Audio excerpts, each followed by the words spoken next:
앞서 보신 것처럼 전세 사기와 깡통 전세 등으로 전세 보증금을 돌려받지 못한 피해자들의 고통은 계속되고 있는데요. 저도 피해자 중 한 명입니다. 서울의 한 빌라에 사는 저는 지난해 12월 계약 만료를 2달 앞두고 전세금을 최초 계약 때보다 5% 인상하겠다는 집주인의 통보를 받았는데요. 나가겠다고 의사를 밝힌 이후 집주인은 연락이 끊겼고 계약이 끝난 지 2달이 된 지금까지도 보증금을 돌려받지 못하고 있습니다. 저 같은 피해자가 보증금을 돌려받을 방법이 있는지 직접 구제 절차를 밟아보며 현장을 검증해봤습니다. 집주인이 전화를 받지 않기 시작한 건 계약 만료 1달 반쯤 전이었습니다. 보증금을 제때 돌려달라고 보낸 내용 증명은 받는 사람이 없어 그대로 되돌아왔습니다. 내용 증명이 많이 와요, 이분한테. 최근에 많이 오고 법원 등기도 오고 막 그래가지고 등기 계속 안 받게 된 지가 몇 달 정도 되셨어요? 작년 한 12월, 11월 말인가? 그때부터 된 것 같은데. 네, 그렇구나. 큰일 났네, 이거. 저는 제일 먼저 임대인과 임차인 사이 갈등을 조정하는 서울시 전월세 종합지원센터를 찾았습니다. 조정 신청서를 제출하고 기다리자 며칠 뒤 우편물이 왔습니다. 결과는 조정 실패. 임대인이 연락을 받지 않아 조정을 진행할 수 없다는 거였습니다.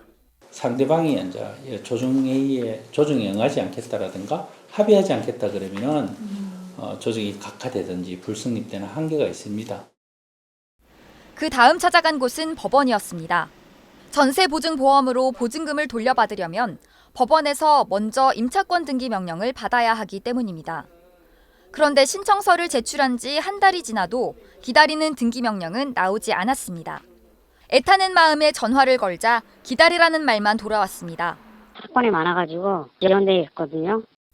다시 2주가 지나도 연락이 없어 문의하자 추가 서류 제출 요구를 깜빡했다는 황당한 답변이 돌아왔습니다. 이거 송달이 안 빠졌네요. 보정명령이 나왔거든요. 최대한 빨리 해드릴게요.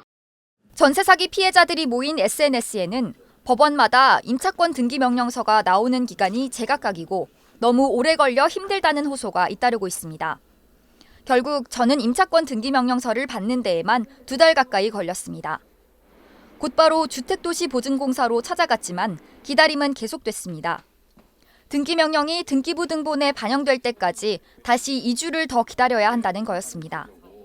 게다가 보증금을 다 돌려받지 못할 수도 있다는 믿기지 않는 얘기까지 들었습니다. 전세 만기 2달 전까지 집주인에게 계약 연장을 하지 않겠다고 통지해야 하는데 정확히 2달 전에 통지했다는 이유였습니다. 다시 3주 가까이 불안한 시간을 보낸 뒤 심사관을 만난 끝에 문제가 없을 거라는 설명을 들을 수 있었습니다. 이렇게 지난 넉 달 동안 보증금을 돌려받기 위해 법원과 은행, 주민센터 등 5곳을 가야 했고 그 사이 회사에서는 2번의 반차와 1번의 휴가를 내야 했습니다. 특히 직접 준비해야 하는 많은 서류와 복잡한 법적 절차는 큰 부담이었습니다. 서류 이런 거 어디서 뽑아야 될지 모르겠고 막 그랬었거든요. 맞아요. 저도 물어보고 정부24 그 어플에다가도 많이 하고 전화로 많이 이것저것 했던 것 같아요. 전세 사기 피해자들의 고통을 덜어주기 위해서는 실질적인 도움이 되는 구제 절차가 필요해 보입니다. 현장 검증 남효정입니다.